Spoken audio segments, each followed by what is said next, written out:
nous appuyer sur cela, au-delà de tout ce que nous pouvons voir, au-delà de tout souci. Et s'il n'y a pas eu un véritable Noël, s'il n'y avait pas eu une véritable Noël, eh bien, les choses ne seraient pas telles qu'elles sont ce soir. Le frère Branham, dans son langage parlant de la Noël, il insistait toujours sur une véritable Noël. Parce que, au cours des âges de l'Église catholique et les cultes et les mouvements païens qui ont été associés à la chrétienté ont tordu le sens de Noël.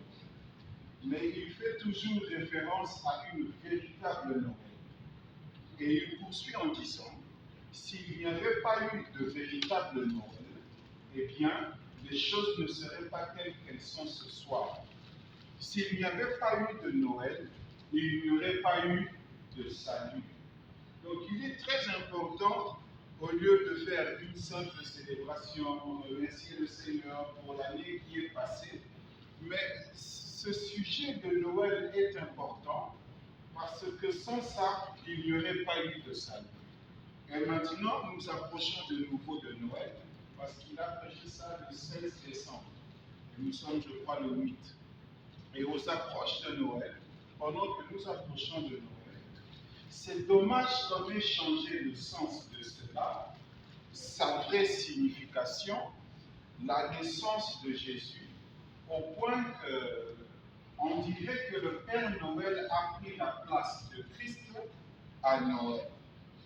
William Branham a remarqué, il s'est plaint de voir que lorsqu'on parle de Noël, peut-être à Kinshasa, les gens sont pauvres, ils ne savent pas fêter la Noël, mais sous d'autres cieux, les villes sont décorées, les supermarchés sont décorés. Alors ça lui faisait mal de voir qu'il y a un personnage qui a été mis en avant et qui est mis en avant sur le sujet de la Noël au détriment de Christ. Et il s'est dit, mais il y a une véritable Noël. Si Noël correspond à ça et à tout ce qu'il y a autour, c'est vraiment dommage. Il dit qu'on a changé la signification de cela, sa vraie signification, la naissance de Jésus, au point que, eh bien, on dirait que le Père Noël a pris la place de Christ à Noël. Et vous verrez que ce n'est pas simplement le monde catholique qui a changé le sens de la Noël, mais vous verrez aussi que les prédicateurs du message ont changé le sens de la Noël, au point que beaucoup de choses se font parmi nous. Et il poursuit en disant, et cette fiction au sujet de Kris Kringle ou Santa Claus, signifie Père Noël, descend de la cheminée ayant sur son dos un sac plein de jouets.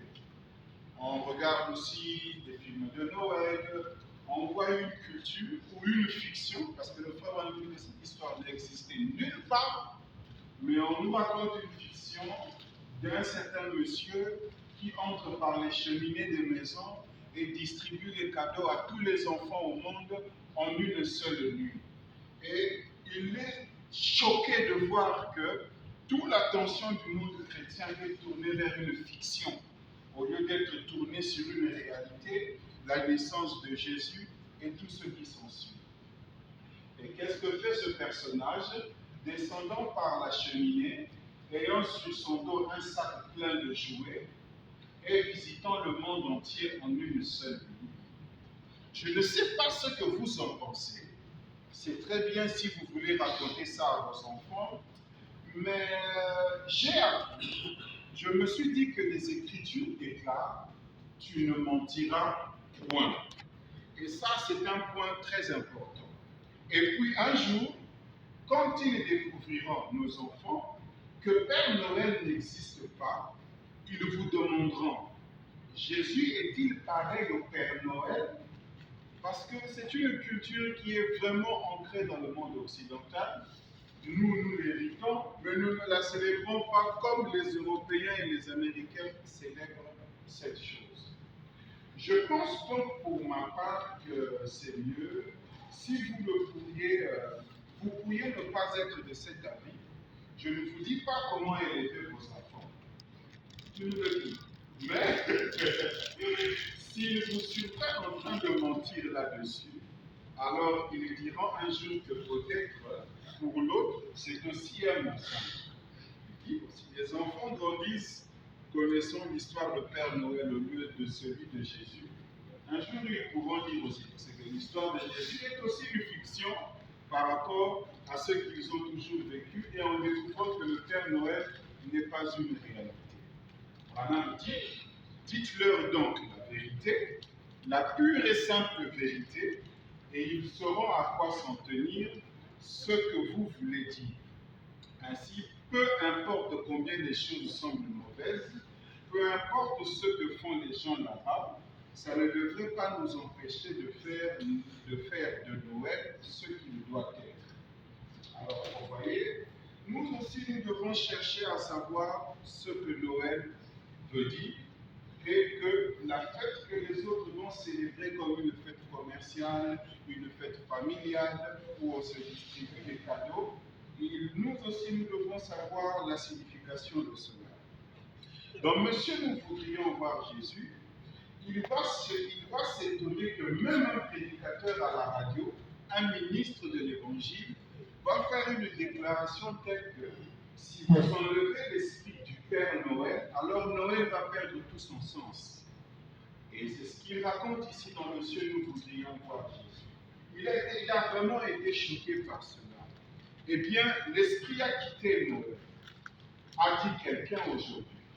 Je suivais à la radio un homme avançant un argument, un ministre, donc il pouvait être un baptiste, un pentecôtiste, peu importe, au sujet de tant de gens qui disent aujourd'hui, Noël ce n'est pas ceci, et nous ne devrions pas avoir le Père Noël et des choses semblables. Et cet homme a essayé d'éclaircir ces remarques. Comme quoi, si vous enlevez le Père Noël et ces choses semblables, vous enlevez l'esprit. Ôter l'esprit de Père Noël, c'est vrai. Il poursuit, et l'esprit de Père Noël n'est pas... Le Père Noël est un mythe de l'Allemagne. Parce que le frère Branham avait fait une recherche pour savoir, mais d'où cette chose est venue. Il commence à nous dire que c'est un mythe venu de l'Allemagne, une tradition catholique allemande. Et qu'en vérifiant les Écritures, lui, il n'a trouvé ça nulle part. Ça n'existe pas. Quand on dit un mythe, c'est quelqu'un qui a fait son conte et puis il l'a propagé. Il n'a pas l'esprit de Noël qui fait que Noël... L'esprit que Christ a désigné, c'est le Saint-Esprit. Parce que les gens se plaignent, tu ôtes le Père Noël, tu enlèves l'esprit de Noël. Mais William Branham va souligner que l'esprit que Christ a désigné, c'est le Saint-Esprit. Il ne s'agit pas d'ôter un Père Noël, une mythe, pour ôter l'esprit de Noël, parce que ce n'est pas l'esprit du Père Noël qui a été désigné lorsque Jésus marchait. L'esprit que Jésus avait désigné, c'est le Saint-Esprit. Ce qui n'est pas une célébration, mais plutôt une adoration du Dieu vivant. Donc, ce qui fait que pour nous, Noël, c'est une adoration du Dieu vivant et non une célébration d'une conquête d'un esprit, d'un mythe catholique. Mais il a dit, ce monsieur-là, ôtez le Père Noël et il n'y a plus d'esprit de Noël. Il n'y a plus d'esprit dans Noël. Pouvez-vous vous imaginer un ministre déclarant ça sur les ondes? C'était pour voir à quel point la bassesse de Laodicée avait atteint son comble. Voir un ministre qui n'est pas en mesure de discerner que cette histoire du Père Noël n'est qu'un mythe allemand et que c'est une tradition catholique qui n'a rien à voir avec l'esprit de Noël, selon lui, qui est le Saint-Esprit dont Jésus a parlé. Et cette histoire a fait que nous distribuons des cadeaux, nous embellissons les sapins et tout cela. Eh bien, cela est possible si l'on considère l'expression messe de Christ. Vous pourriez n'avoir que ça. Mais ôtez le Père Noël de votre vie, ouvrez votre cœur et laissait Christ entrer, mourait à ces choses du monde afin d'avoir la véritable Noël. Et pour le frère Branham, il insistait constamment sur la véritable Noël. Il dit, mais bon, pour nous, prédicateurs de l'Évangile, que sommes-nous censés dire à nos fidèles, à nos enfants et à tous ceux qui nous écoutent aujourd'hui? Lorsqu'il a prêché « Où est-il le roi des Juifs » en 58, et c'est bientôt le 21 décembre aussi, et on se rend compte que tout le monde ne peut pas parler de ce sujet à l'approche de la fin de l'année. Et il dit, c'est Noël, toutes les guirlandes qu'il y a partout dans les rues en rapport avec le Père Noël. Une fiction allemande, un dogme catholique. Encore une fois, il souligne l'origine de cela. Il n'y a pas la moindre vérité là-dedans. Et cela prend la place de Jésus-Christ dans le cœur de tant d'Américains. Noël ne veut pas dire le Père Noël. Maintenant, il va commencer par nous donner sa définition de Noël. Il dit, Noël veut dire Christ. Ce n'est pas un homme avec une pipe à la bouche qui descend dans une cheminée. Quand vous enseignez une telle chose à vos enfants, qu'attendez-vous qu'ils soient quand ils auront grandi? Dites-leur la vérité, pas une certaine fiction, une histoire qui relève de la fiction. Alors que devons-nous leur dire? Dites-leur qu'il y a un Dieu du ciel qui a envoyé son Fils. Et qu'est-ce que signifie Noël? Et son retour est proche. Donc, si je dois parler de Noël, j'ai eu une direction, des recommandations que le prophète nous a données. C'est que je dois vous parler d'un Dieu du ciel qui a envoyé son Fils. Et ce que signifie Noël et son retour est proche. Donc ce sont les trois choses que nous allons voir. Comment Dieu a-t-il envoyé son Fils? Nous allons parler du Dieu du ciel et nous allons parler de son retour.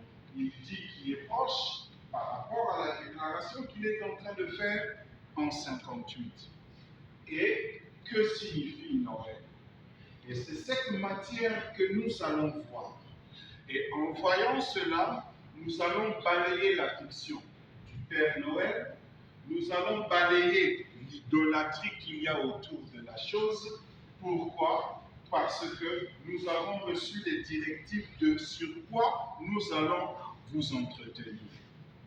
Nous allons commencer par le Père qui envoie. Parce que le frère Branham nous a dit, je parlais du Dieu du ciel qui a envoyé son Fils. Mais comment est-ce que Dieu envoie? On a lu dans Jean 8 avec vous, c'était l'écriture dont on avait commencé à lire. Jésus donc leur dit, quand vous aurez élevé le Fils de l'homme, alors vous connaîtrez ce que je suis. Jésus commence par dire à ses disciples que lorsque vous aurez élevé le Fils de l'homme, alors vous connaîtrez ce que je suis. Parce que si vous n'élevez pas le Fils de l'homme, alors vous ne connaîtrez pas ce que moi je suis. Il poursuit, et que je ne fais rien de moi-même, mais que je parle selon ce que le Père m'a enseigné. Celui dont il pointe comme étant le Fils de l'homme, c'est ce Père qui l'a envoyé.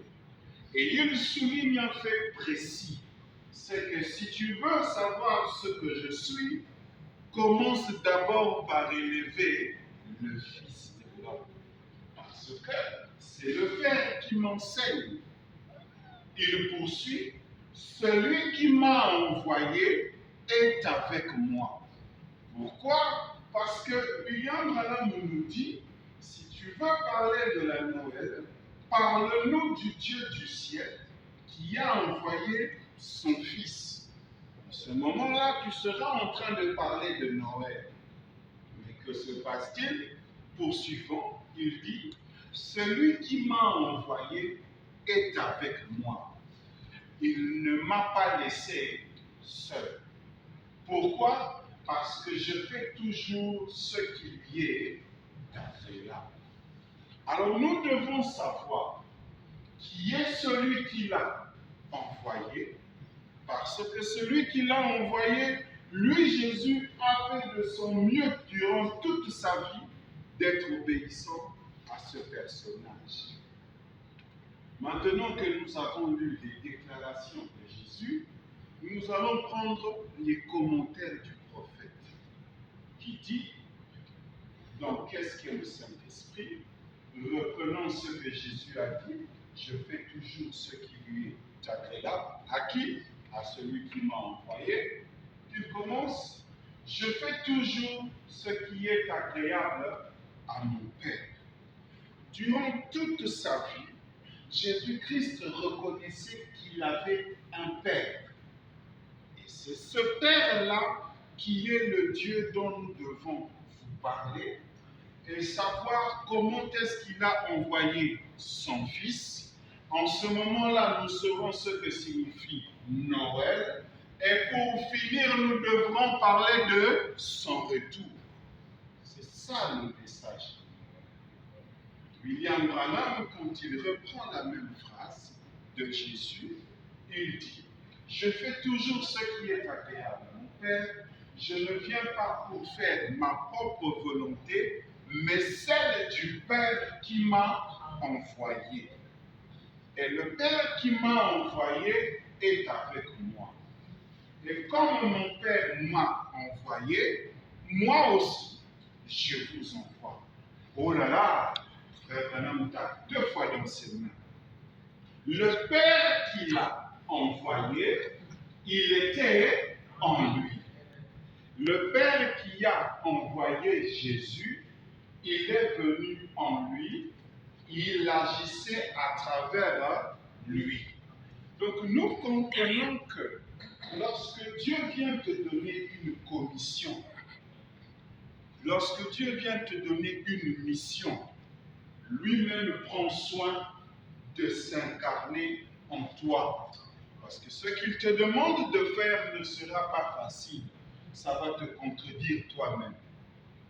Jésus qui vous envoie, il va avec vous et il est en vous. Donc nous comprenons que le Père qui a envoyé Jésus était en lui. Il le poursuit. Et si cet esprit qui vivait en Jésus-Christ, William Branham reconnaît qu'il y avait une entité, un esprit qui vivait en Jésus-Christ.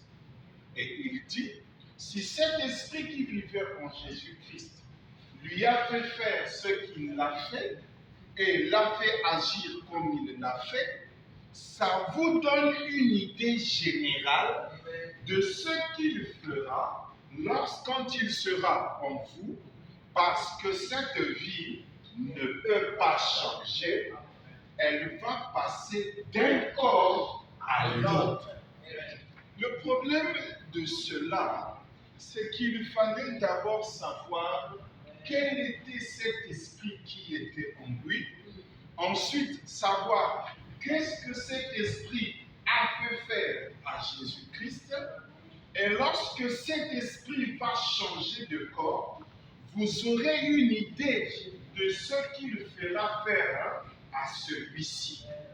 Parce que si on doit vous parler de Noël, on doit vous parler du Père qui a envoyé son Fils et on doit vous parler de son retour. C'est ça le point le plus important. Et si cet esprit qui vivait en Jésus-Christ lui a fait faire ce qu'il avait fait et l'a fait agir comme il l'a fait, ça vous donne une idée générale de ce qu'il fera quand il sera en vous, parce que cette vie ne peut pas changer. Elle va passer d'un corps à l'autre, mais elle ne peut pas changer sa nature, car c'est Dieu. Donc nous comprenons que cet esprit dont il est parlé, cet esprit qui vivait en Jésus-Christ, c'était Dieu. Et maintenant, nous allons prendre une déclaration très importante de ce que Jésus avait dit lors de son parcours sur la terre. Il avait dit, le Père et moi, nous sommes. Cette déclaration est difficile parce que nous l'avons compris de différentes manières. Vous êtes un par union ou vous êtes un comme étant le même objet, vous êtes un de quelle manière? Alors nous allons aborder les déclarations qui ont embrouillé les générations qui nous ont précédées. Et on va tailler en pièces ou décortiquer chaque citation, chaque écriture, chaque mot et chaque paragraphe. Donc il jura par lui qu'il a péché en 54. Il va faire les déclarations suivantes. Parce que maintenant nous entrons dans le vif du sujet de savoir comment est-ce qu'il avait envoyé son Fils. C'est ça que nous devons vous dire pour le message de Noël. Frères, si vous pouvez supporter cela, ça vous fera certainement du bien. Donc le frère Branham est d'abord en train de préparer l'assemblée. Ce qu'il va dire, vous devez supporter cela. Parce que ça ne va pas être facile. Et si vous supportez cela, ça vous fera certainement du bien. Je souhaiterais juste avoir un moyen de vous montrer ce que c'est. Quoi encore? Imaginez seulement le fait que Dieu, Jéhovah, est descendu dans le sein d'une femme et l'a couverte de son nom. D'abord, avant de parler de comment il a envoyé son Fils, nous devons savoir l'histoire qui commence autour de ce Fils. Il y a d'abord deux personnages. Il nous demande d'imaginer le fait que Dieu, le grand Jéhovah, la première chose, et sa deuxième chose, qui descend dans le sein d'une femme. Donc, nous avons deux personnages. Un qui est Dieu, le grand Jéhovah, et nous avons ensuite une femme. Parce que sans ces deux personnages, nous ne parlons pas de Jésus. Il n'a pas été connu jusque-là. Il n'a pas existé jusque-là. Mais l'histoire commence quand Jéhovah va entrer dans le sein d'une femme. Mais il est descendu dans le sein d'une femme.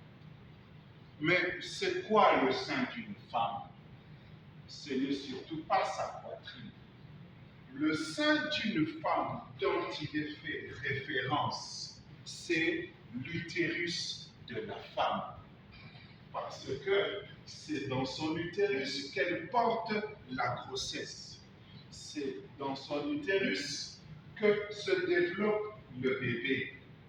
Et le Dieu du ciel qui entre dans le sein d'une femme, il s'agit de ce grand Jéhovah qui se miniaturise et qui entre dans l'utérus d'une femme.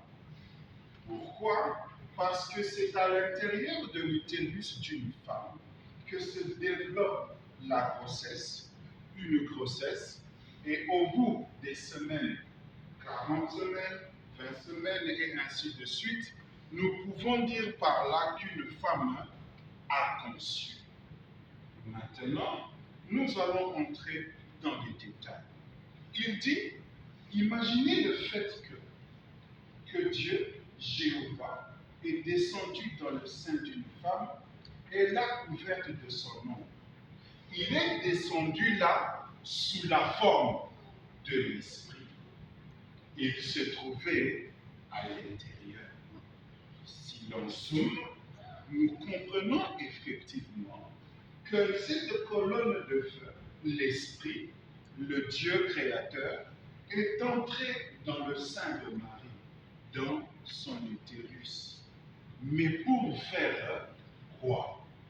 Nous savons qu'il s'agit là de la naissance de Jésus. Et nous allons poursuivre, parce que l'utérus, c'est celle de Marie, et le Dieu, le grand Jéhovah, va descendre à l'intérieur sous la forme de l'Esprit. William Branham va souligner, il l'a couvert de son ombre, il est descendu là, sous la forme de l'Esprit. Il se trouvait à l'intérieur.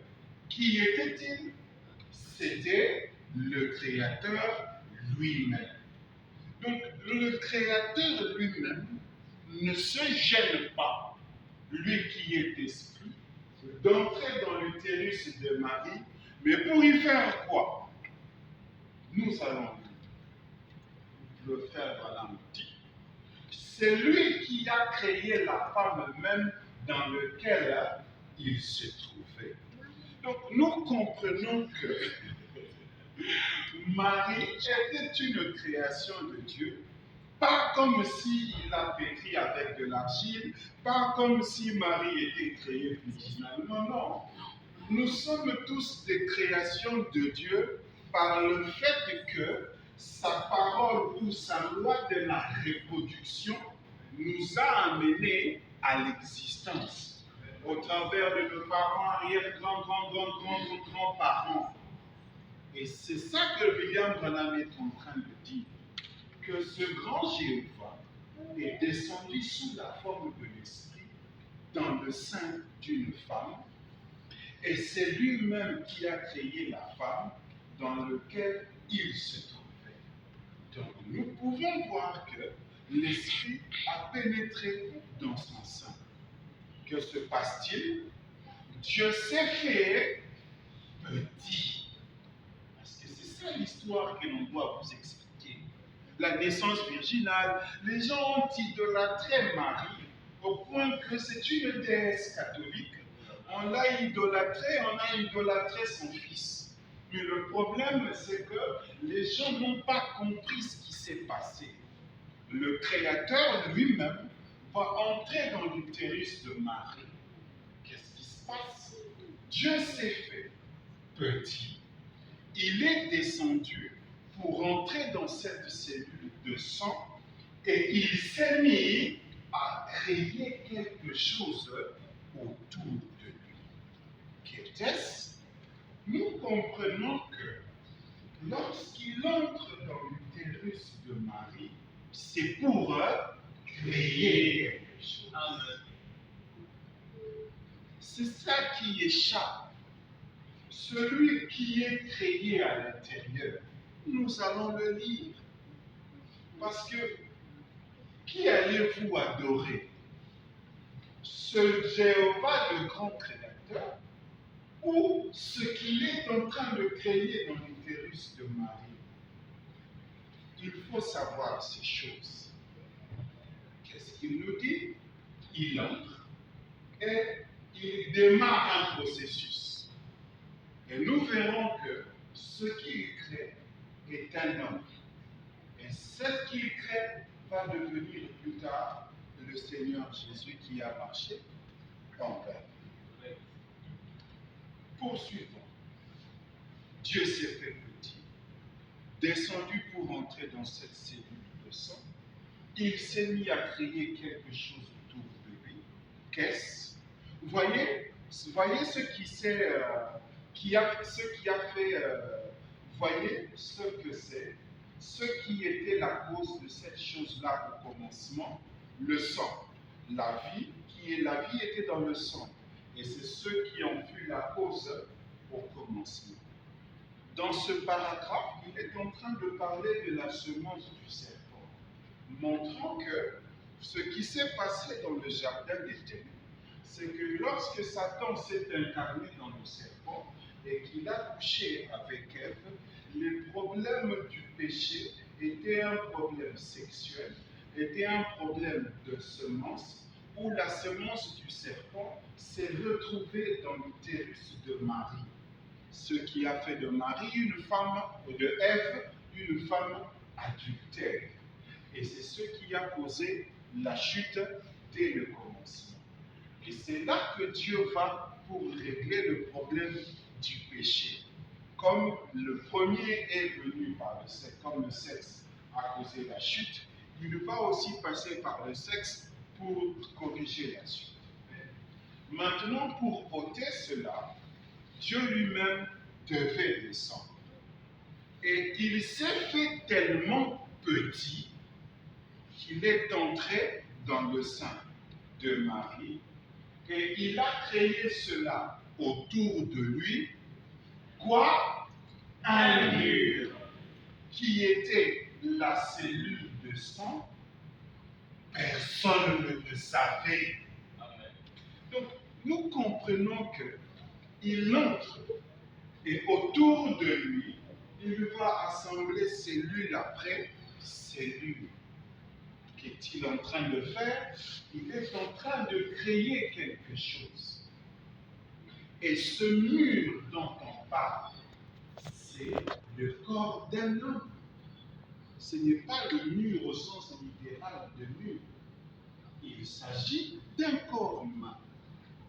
Mais les générations qui nous ont précédées nous ont demandé de considérer ce mur comme étant la divinité.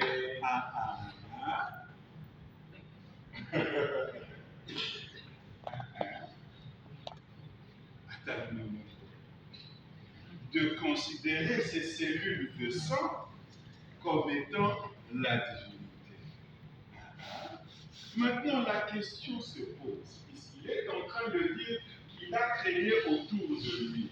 Donc, c'est comme s'il est à l'intérieur et il ajoute cellule au-dessus de lui, ou bien alors il est simplement venu déposer un œuf